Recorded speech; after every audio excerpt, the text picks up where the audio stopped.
एक शिक्षिका होना सिर्फ एक पेशा नहीं, बल्कि एक बहुत बड़ी जिम्मेदारी है। और जब एक महिला शिक्षक शादीशुदा भी हो, तब उसकी जिंदगी में जिम्मेदारियां और भी बढ़ जाती हैं। सुबह घर की जिम्मेदारियां निभाना, परिवार का ध्यान रखना और फिर स्कूल जाकर बच्चों के भविष्य को संवारना, इन सब के बीच अपने मन को शांत और स्थिर रखना कई बार एक चुनौती बन जाता है। कक्षा में एक शिक्षक को लगातार बोलना पड़ता है। हर बच्चा अलग होता है। कुछ बच्चे बातें जल्दी समझ लेते हैं, तो कुछ को समझाने में अधिक समय और धैर्य लगता है। इसके साथ ही स्कूल की और भी अनेक जिम्मेदारियां होती हैं।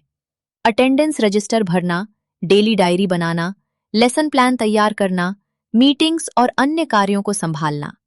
लेकिन इन सब के बीच सबसे महत्वपूर्ण जिम्मेदारी होती है एक बच्चे की सही ग्रोथ और लर्निंग। एक शिक्षक का पहला कर्तव्य होता है कि उसकी कक्षा का हर बच्चा अच्छे तरीके से सीखे। सिर्फ किताबों का ज्ञान ही नहीं, बल्कि एक अच्छा इंसान बनना भी सीखे। और एक इंसान होने के नाते हमारी सबसे बड़ी जिम्मेदारी है कि हम अपने हर किरदार को पूरी ईमानदारी और संतुलन के साथ निभाएं। लेकिन कई बार हमारे मन में पहले से जमा पुरानी बातें, पुराने इमोशंस, स्ट्रेस और स्टोर्ड इंफॉर्मेशन हमें उतना इफेक्टिव बनने नहीं देती।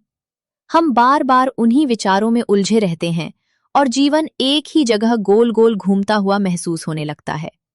इसलिए मित्रों, अपने माइंड में जमा पुराने डेटा से थोड़ी दूरी बनाइए। अपने जीवन में फ्रेशनेस और सिस्टमैटिक सोच का स्वागत कीजिए।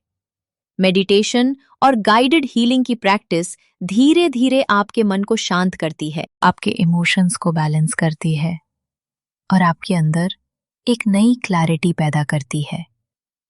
जब मन शांत होता है तो जिम्मेदारियां बोझ नहीं लगती, बल्कि जीवन का एक सुंदर हिस्सा बन जाती हैं। इस प्रैक्टिस के माध्यम से अपने सिस्टम को अपडेट कीजिए। अपने अंदर नई ऊर्जा, नया संतुलन और नई पॉजिटिविटी को जगह दीजिए। क्योंकि जब एक शिक्षक भीतर से शांत और स्टेबल होता है, तभी वो बच्चों के जीवन में सही रोशनी ला सकता है।